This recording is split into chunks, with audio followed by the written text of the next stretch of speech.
O texto da mensagem dessa noite está no livro de Hebreus, capítulo 5, dos versos 1 ao 10.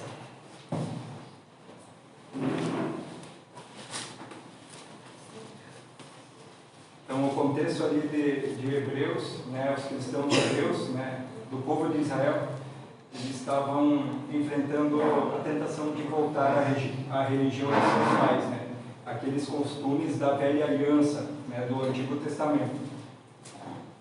E qualquer judeu ele poderia viajar para Jerusalém, ver o templo e os sacerdotes ministrando junto ao altar. Era algo real, visível e concreto.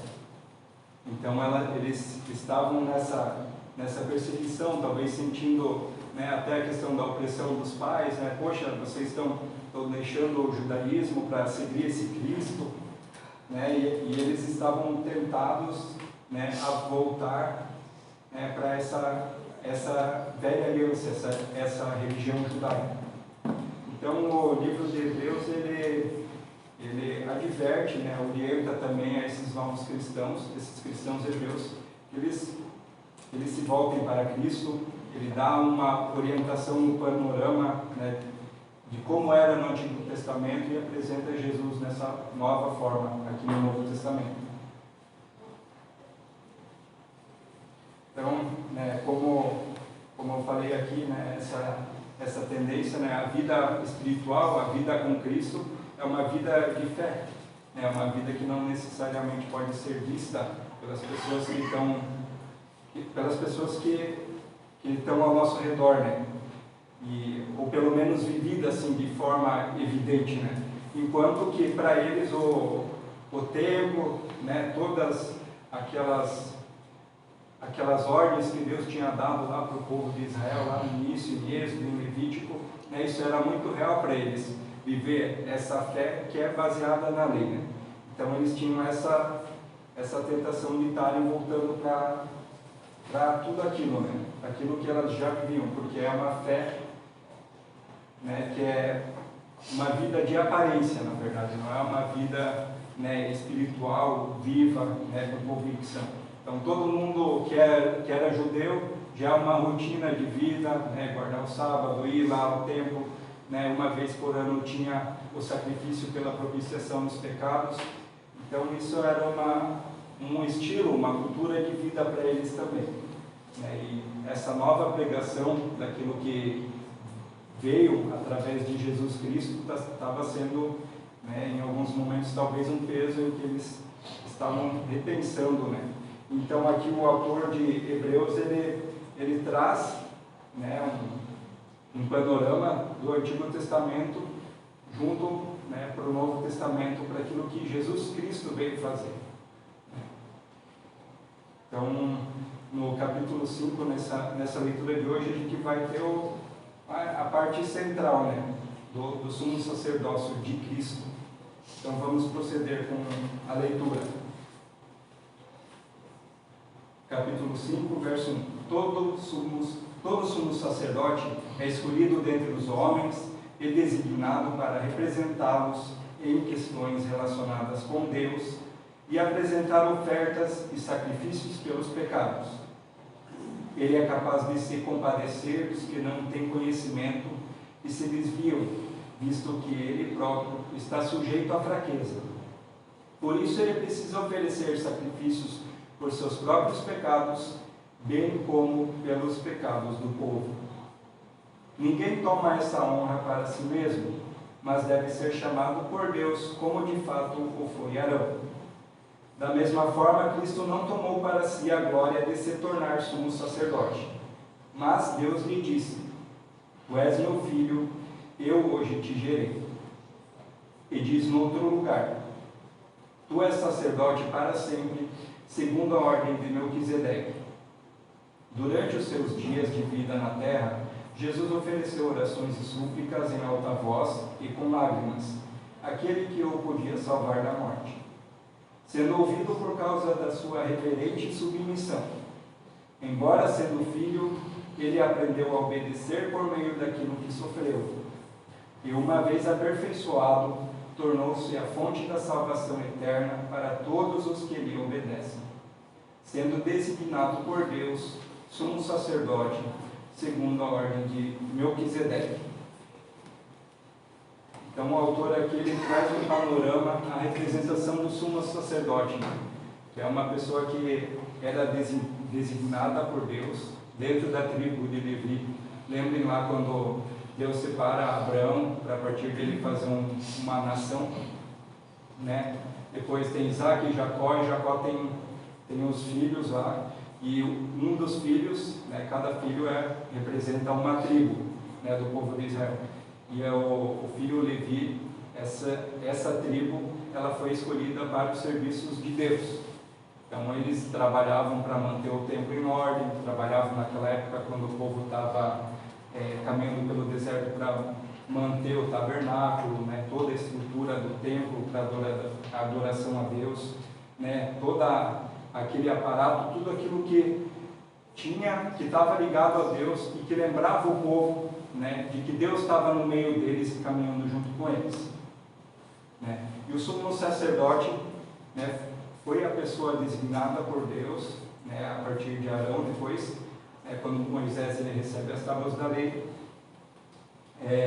ele foi designado para ofertar os sacrifícios, para perdão dos pecados, né? Aquele sacrifício do cordeirinho que era morto em favor das pessoas. Então ele era tirado dentre os homens para servir os homens, né? Ele tinha, o sacerdote, ele vivia no meio do povo, né? E ele tinha essa compreensão de toda a fragilidade do ser humano, né? Ele conseguia se colocar no lugar do ser humano frente às situações, né? Então ia ser muito fácil se fosse um anjo lá ou alguma divindade ir lá e ofertar os sacrifícios, né? Mas como era o homem, esse entendimento de que aquela pessoa que estava oferecendo aquele sacrifício, ela também estava nessa situação humana, pecadora. Então isso facilitava, né, a compreensão. Tanto que o sacerdote ele também tinha que oferecer ofertas e sacrifícios em favor de si mesmo, né, como diz no verso 3. Por isso ele precisa oferecer sacrifícios por seus próprios pecados, bem como pelos pecados do povo. Então essa era a função do sumo sacerdote. Então ele era um escolhido por Deus e ele iria oferecer os sacrifícios em favor, né, do povo e dele mesmo, se chegando a Deus. E ele tinha que entender o sofrimento do homem, né, tudo aquilo que ele passava. E aqui a gente pode ver também fazendo um paralelo, né, com Jesus Cristo, ele que foi o grande sumo sacerdote, né. Ele também veio dentre os homens. Ele foi gerado como um ser humano, né, mesmo sendo Deus, ele deixou de toda a sua glória para viver aquilo que nós vivemos hoje, para passar, né, pelos sofrimentos, pelas aflições que nós passamos, né, para que a gente pudesse ver e perceber essa igualdade, né, do ser humano junto e entendendo as nossas carências e necessidades. E Jesus, ele sofreu, passou por tudo isso, mas ele não pecou, né? Ele em tudo foi obediente a Deus, sendo como filho de Deus, mas em tudo agradou a Deus na forma perfeita. Então a gente pensa, olha, Jesus brincou, né, quando criança, ele teve toda a vida que a gente teve, né, se divertiu, só que ele não desobedeceu. Imagina que maravilhoso, né, se a gente está lidando com as crianças, né, elas estão ali, a gente fala, não faz isso, não faz aquilo, não vai lá, e as crianças prontamente. Então, Jesus era um exemplo de uma pessoa assim, né, porque ele era o próprio Deus, né? Mas ele teve que viver e passar por tudo isso. Entender o sofrimento do homem, entender as aflições, né, as limitações. E, por fim, ser chamado por Deus, como está lá em Êxodo 28:1.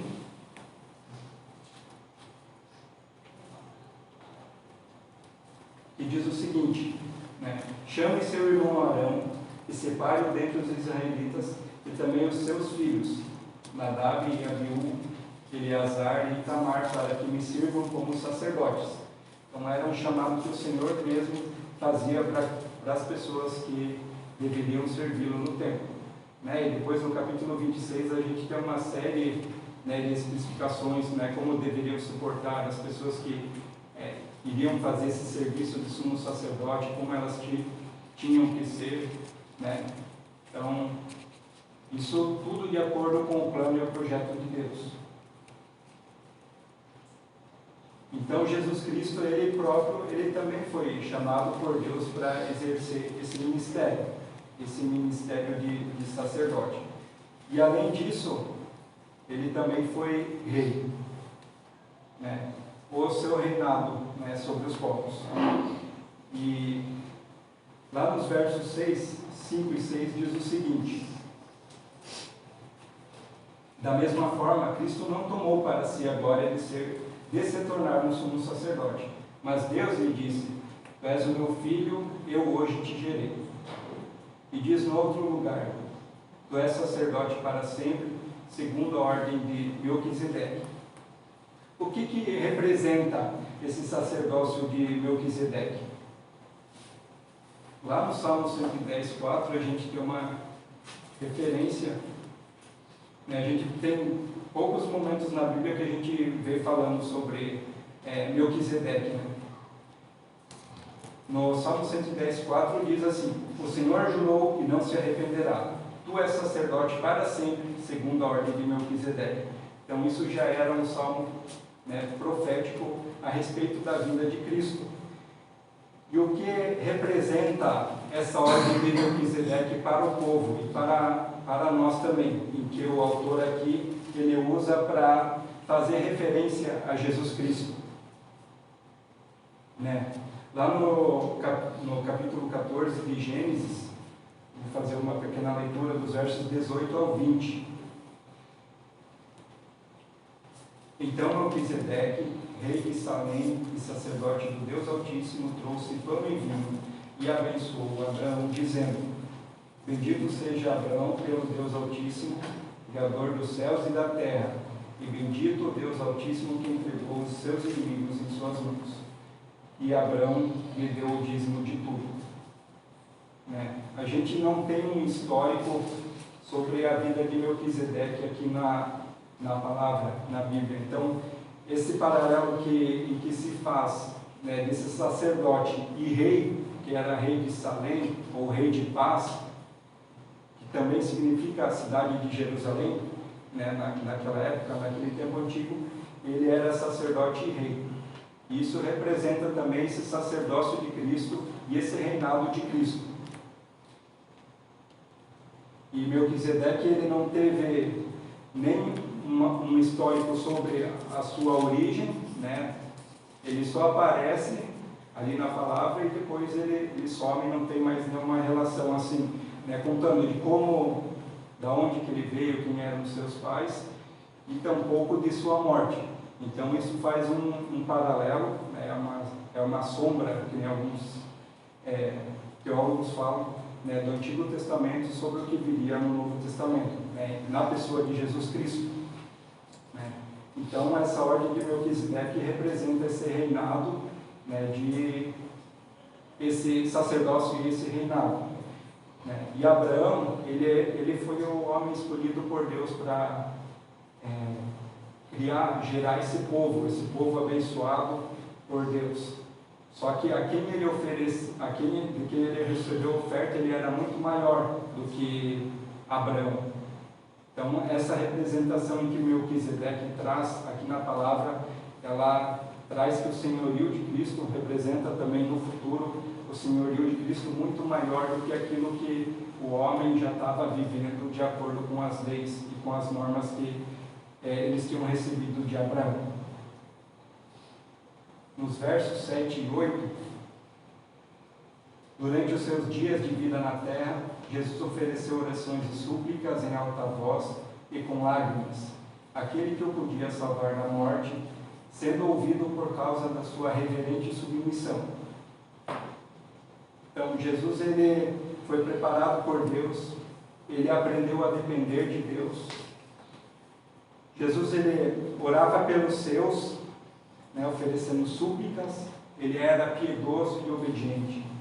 Né? Em João 17, os versos 6 ao 26, a gente tem um exemplo, né, quando Jesus ora pelos seus discípulos e também por aqueles que viriam, né, e também por nós, né, considerando-nos como discípulos, como seguidores de Cristo.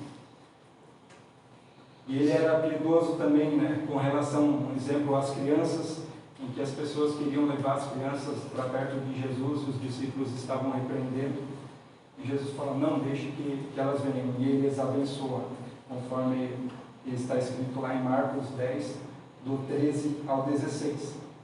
Então Jesus ele era uma pessoa, um ser humano que vivia aqui no nosso meio, né? Ele foi como a gente, mas ele tem essas características que denotam, né, a glória, né, o poder de Deus, né, sobre a vida dele. E porque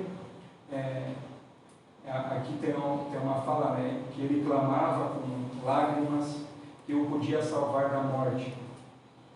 Jesus, ele imediatamente antes de sua morte lá no Getsemane, ele estava nessa contrição, né, clamando a Deus e, né, aflito por conta daquilo que ele estava passando, que era essa separação do Pai. Então essa separação de Jesus Cristo do Pai estava trazendo essa contrição, junto com todo aquele peso do fardo dos nossos pecados que ele levou sobre si.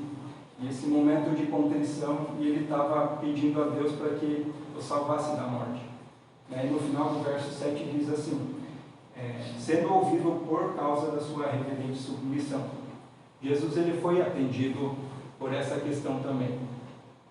Deus não o livrou da morte, mas ele o salvou da morte. Porque ao terceiro dia Jesus Cristo ele foi ressuscitado. Então isso implica para nós também essa expectativa dessa esperança, que a gente um dia vai ressuscitar e viver glorificado com Ele.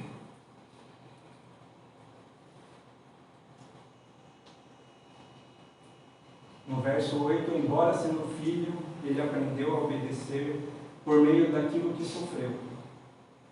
Jesus Cristo em tudo, ele foi perfeito, ele foi, aprendeu a viver dependendo de Deus, todo esse cuidado que ele tinha com as pessoas, todo esse amor, esse ensinamento era nessa comunhão que ele tinha com o Pai. Isso ele foi aprendendo, ao longo de sua jornada, ao longo de sua vida. E nós também hoje nós podemos aprender a viver de uma forma agradável a Deus, se compadecendo do próximo, tendo amor pelo próximo, ensinando, com base nas nossas experiências, antes a irmã Rosinete colocou, eu não tenho todo esse conhecimento, essa sabedoria, mas a experiência da vida nos traz muita coisa, e a gente pode agregar com as experiências positivas, e negativas. A gente pode ser usado como instrumento de Deus para que as outras pessoas possam ser edificadas. Tomando como exemplo essa vida de Cristo, nem o próprio Jesus, que era Deus aqui na terra, ele deixou de passar, não ficou sujeito à fraqueza, à aflição, ele passou por tudo isso.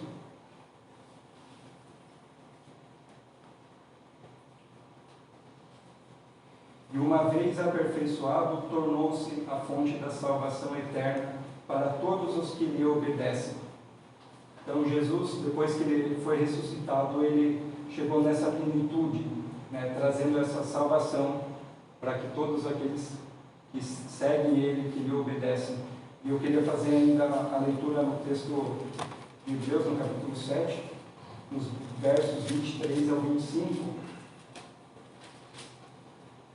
que diz o seguinte: ora, daqueles sacerdotes tem havido muitos, porque a morte os impede de continuar em seu ofício.